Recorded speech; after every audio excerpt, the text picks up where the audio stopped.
What if the truth you discover is the very thing that destroys everything you believe in?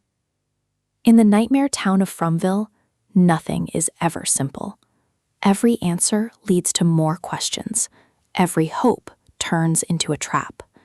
And in Season 4, Episode 7, titled Best Laid Plans, that truth becomes more terrifying than ever before, because this is the episode where everything starts to break. Not just plans, but people. Not just strategies, but reality itself. We open inside Colony House, where chaos is already brewing. Randall is standing in front of a hidden sealed door, something buried deep in the structure of the house. He's trying to break it open with force, but it doesn't move. It's like the house is alive and refusing to be opened. Then Jade arrives. He immediately stops Randall. Jade tells him something chilling. If it's sealed for a reason. And instead of opening it, Jade places a talisman on the door, sealing it even further. But why? What is he afraid of? We don't get answers yet. Only tension. Only fear. Meanwhile, something even bigger is happening. Boyd Stevens calls for a meeting. He brings together Henry and Victor. At the same time, Tabitha sits with her children, Ethan and Julie. And what she says next changes everything. She reveals the impossible truth. She has been here before. Not just her, but Jade too. And this isn't their first time in Fromville. The reaction is immediate. Shock, confusion, denial. Because in Fromville, people have heard crazy theories before. But this one hits differently. And Boyd knows it. So he takes a risk. He tells the entire town. Jade and Tabitha are connected. They have been here before. And this time, it might explain everything. But not everyone believes him. Not even close. And just like that, the town begins to fracture. Because the deeper truth is about to surface. And no one is prepared for it. Boyd stands before the town. Jade stands beside him. And together, they reveal something dangerous. The past lives of Jade and Tabitha. The connection to Miranda. The cycle that keeps repeating. But instead of hope, they get resistance. Christy steps forward. And she says what everyone is thinking. How is this any different from every other insane theory? And honestly, she has a point. Fromville has broken minds before. It has tricked people before. It has destroyed belief before. But Boyd pushes forward. He brings up evidence. The hidden basement door. The strange message tied to Jim Matthews' death. The idea that Jim may have died because of what Jade and Tabitha remembered. And that's when Boyd says something powerful. When the enemy reacts, it means we are getting close. But that's when everything breaks. Henry snaps. He refuses to believe any of it. He calls it lies, delusion, insanity. And without another word, he walks away. Jade follows him. Outside, Jade tries to calm him. He tells Henry the truth. We're trying to save the children. We're finishing what Miranda started. But Henry is not listening. He is spiraling. He tells Jade something chilling. You cannot save dead things. And just like that, hope turns into despair again. Meanwhile, Tabitha's world is collapsing too. She catches Julie in a moment she wasn't supposed to see. Julie is using drugs. The tension explodes instantly. Tabitha confronts her. Ethan walks in and asks what's going on. And suddenly, a terrifying question is born. Am I Victor's brother? Because if Tabitha is Miranda, then everything changes. Everything connects. Everything breaks. Julie rejects it all. She says nothing here is real. Nothing here can be trusted. And she storms off. But Tabitha isn't just dealing with her daughter. She's dealing with something bigger.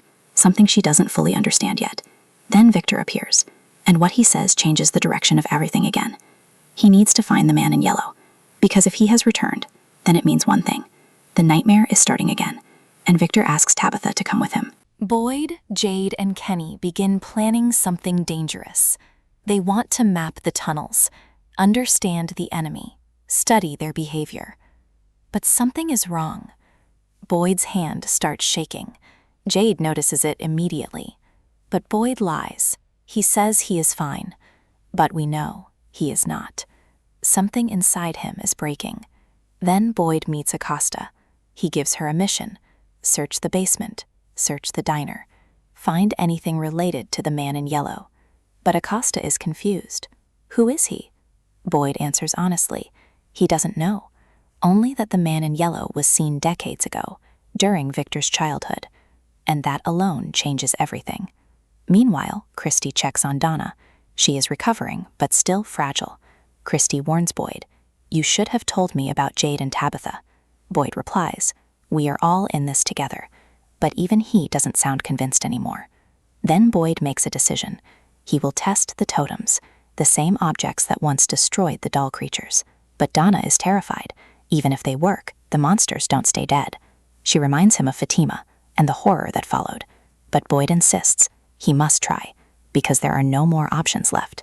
Elsewhere, Victor, Tabitha, and Ethan search the car tied to the man in yellow. And that's when it happens. Victor finds a bag. Inside it, human teeth. A horrifying collection. Victor freezes, and then he panics. He says Ethan must be prepared, because last time children came with Miranda, and only one survived, him, and history is repeating. Ethan runs away. Tabitha chases after him, and everything is falling apart again. Night arrives, and Boyd gives the signal. Everyone must get inside, because when the bell rings, death begins. Donna struggles. Fatima forces her back to bed, and for a moment, safety exists, but only for a moment. At Colony House, something impossible happens. Sophia arrives. She asks to stay. No one trusts her, but no one refuses, because in Fromville, trust is a luxury. Then Boyd gives the final order. Kenny will go outside, despite protests, despite fear, despite everything. And Boyd's hand shakes violently as he agrees. Something is wrong with him, but there is no time to stop. Then the night explodes. Monsters arrive.